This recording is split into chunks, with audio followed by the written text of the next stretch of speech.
Bon midi tout le monde! Donc aujourd'hui, pour le live de ce mardi midi, j'ai décidé de changer de décor un petit peu. Puis en fait, si vous avez écouté le live de la semaine passée où je parlais de deux compagnons vraiment spéciaux qui s'appelaient Bouillon et Poupou, ben, je vous présente Poupou, qui est mon gros chat gris, petit gris-gris, et puis son petit frère, en fait son gros frère est quelque part en train de se reposer, parce que c'est pas mal juste ça que ça sait faire des chats. Donc aujourd'hui, ce que j'ai pour vous, comme la semaine dernière, en fait, je vais prendre le temps de vous lire l'histoire méditative. En fait, cette semaine, c'est une histoire et non un texte. Je vais prendre le temps de vous lire, en fait, cette histoire. Puis ensuite, je vais vous expliquer qu'est-ce qui m'a inspiré l'histoire. Alors, en compagnie de moi et de Poupou, qui me regarde et qui attend impatiemment la lecture de l'histoire. Et ensuite, je vais vous expliquer un petit peu la raison de ce texte, de cette histoire. Alors en fait, cette semaine, ça s'intitule, comme vous l'avez vu peut-être dans le titre du live, Constance et la patience. Donc, quel jour merveilleux qu'était ce jour d'aujourd'hui.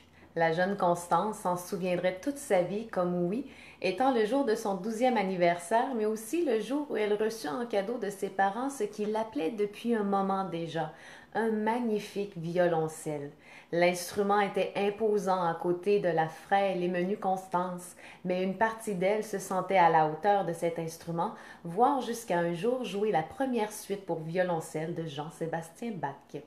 Voyant que leur fille ne savait pas comment approcher le colosse de cordes et de bois, les parents de Constance l'inscrivirent à des classes privées avec, au dire de sa réputation, l'une des meilleures professeurs d'instruments à cordes.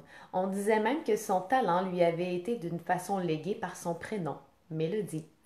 Avec un prénom pareil, comment pouvait-on faire autrement que de créer de la magie avec un instrument?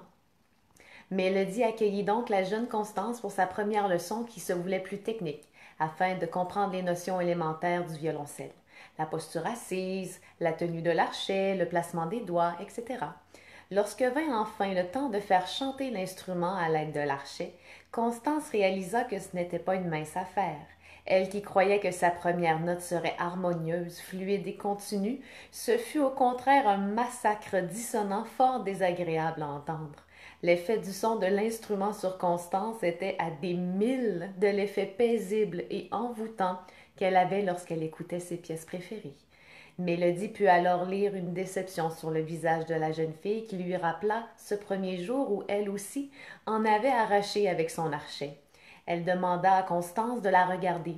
Elle lui sourit et lui dit: Je sais exactement ce que tu sens, cette envie-là de tout abandonner devant le défi immense que demande la maîtrise de tel instrument. Et pourtant, ce serait malheureux de refuser à ton être le temps nécessaire pour apprivoiser ton instrument. Car au cas où tu ne le savais pas, le violoncelle t'a choisi. Et le violoncelle ne choisit jamais n'importe qui, oh non. Il sait qui il choisit. Il choisit une personne d'une grande force intérieure ayant la capacité de surmonter les défis. Je suis même certaine que ton prénom en est le reflet, tout en lui faisant un clin d'œil. Car s'il y a bien un instrument qui demande de la constance, c'est bien celui que tu tiens entre tes mains. Donc, ayant déjà les 3 C, tu auras aussi besoin des 2 fois 3 P. Constance sentit son sourcil se relever et un point d'interrogation presque s'étamper sur son front. Et sur un ton d'incompréhension, elle demanda: Les 3 C et les 2 fois 3 P, c'est quoi? Une formule mathématique? Je veux jouer de la musique, moi, pas faire des mathématiques. Et Mélodie laissa s'échapper un petit rire qui ne se voulait en rien moqueur, puis répondit: Bien sûr que tu joueras de la musique, et la musique en fait est une forme de mathématique. Au lieu d'être la mathématique des chiffres, c'est la mathématique des sons. Et la formule que je viens de te dire n'a rien de très compliqué. Donc tu détiens déjà les 3 C qui te permettront de progresser. La constance et la constance, qui vont ensuite t'aider dans les 3 premiers P, qui sont la pratique et la pratique. Puis, il y a ces 3 derniers P qui sauront être tes plus grands alliés: la patience et la patience. En entendant Mélodie prononcer ces 3 derniers mots, Constance eut une moue impatiente et comme un enfant de 5 ans en crise, elle dit alors: Oui, mais je veux bien jouer maintenant, moi, comme toi, là, là.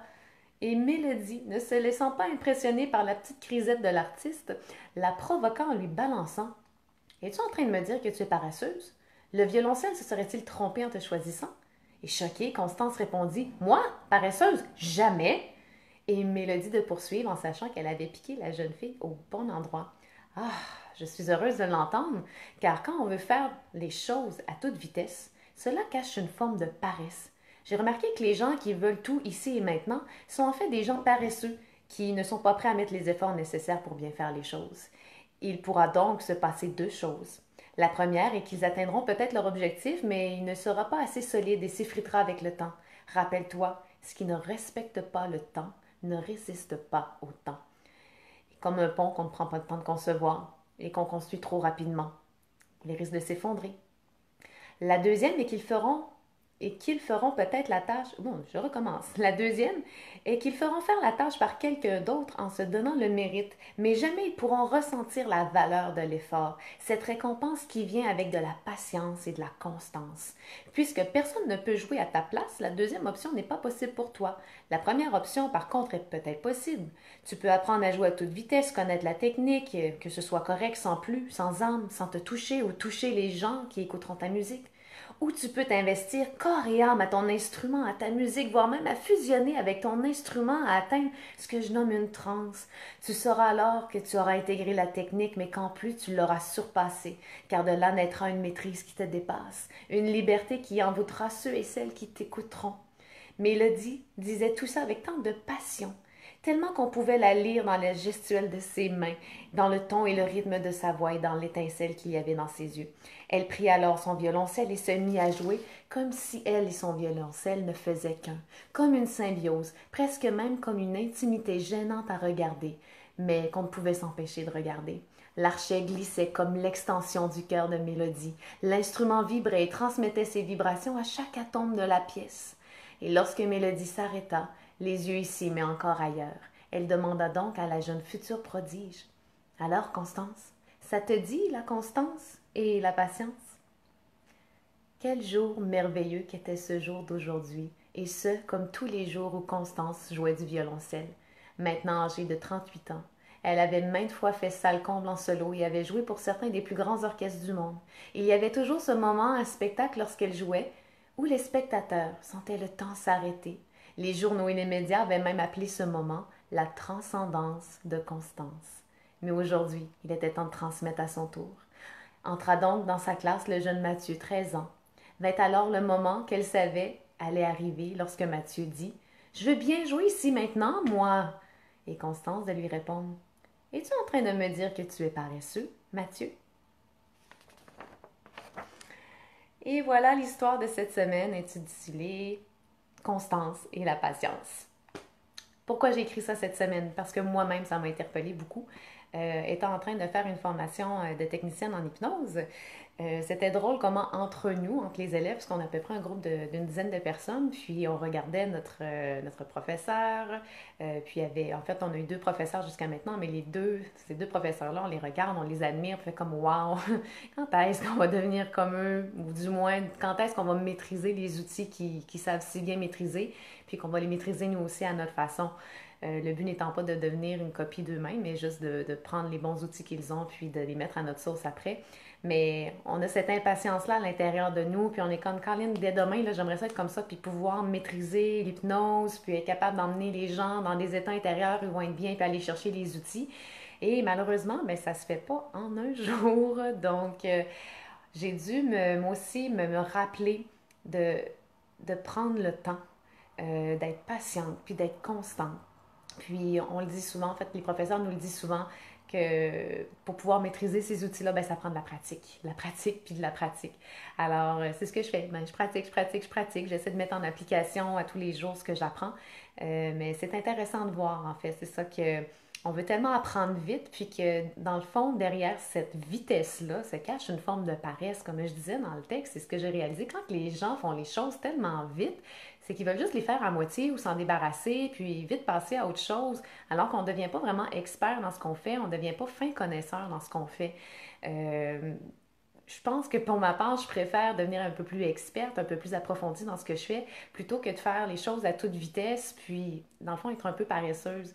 Puis je le sais, je m'en rends compte parce qu'il y a des choses dans la vie qu'on aime moins faire, comme moi le ménage, je le fais parce qu'il faut que je le fasse, mais c'est pas quelque chose que j'adore et je le fais à toute vitesse parce que je suis un petit peu paresseuse de vouloir le faire, puis je fais les choses à moitié au lieu de les faire de façon très appliquée comme mon conjoint qui est super appliqué dans le ménage. Je suis bien pour dire, hein, c'est lui l'homme qui fait le ménage très très très appliqué et moi qui est un petit peu plus laissé aller par rapport à ça. Donc je trouvais que ça s'appliquait un petit peu dans tout dans la vie. Alors, ben, permets-toi toi aussi de prendre le temps. Puis cette belle citation-là que j'ai entendue, que j'ai glissée dans le texte, que lorsqu'on respecte le temps, donc les choses vont résister au temps.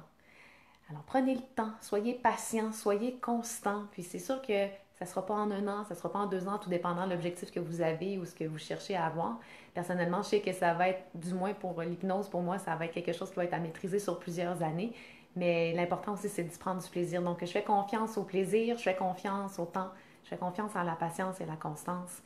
Puis, en espérant que, bon, en fait, j'espère pas, ça va donner des bons résultats au bout de la ligne. Parce que, comme étant prof de yoga, je sais que j'ai commencé au début, puis maintenant, ça fait déjà presque 5 ans que j'enseigne, puis je vais vraiment le chemin du début à la fin. Puis, c'est d'apprécier tous ces efforts-là que j'ai faits, qui m'ont donné les outils que je maîtrise quand même bien aujourd'hui, puis qui font peut-être qu'aujourd'hui, des gens reviennent, puis qui apprécient, ben, en fait, ce que je leur livre, tout simplement. Alors, je sais que ça va venir un jour avec l'hypnose aussi, mais je vais être patiente et constante.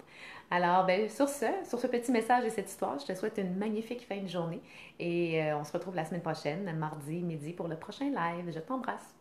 Bye bye. Sois patient, constant, patiente, constante.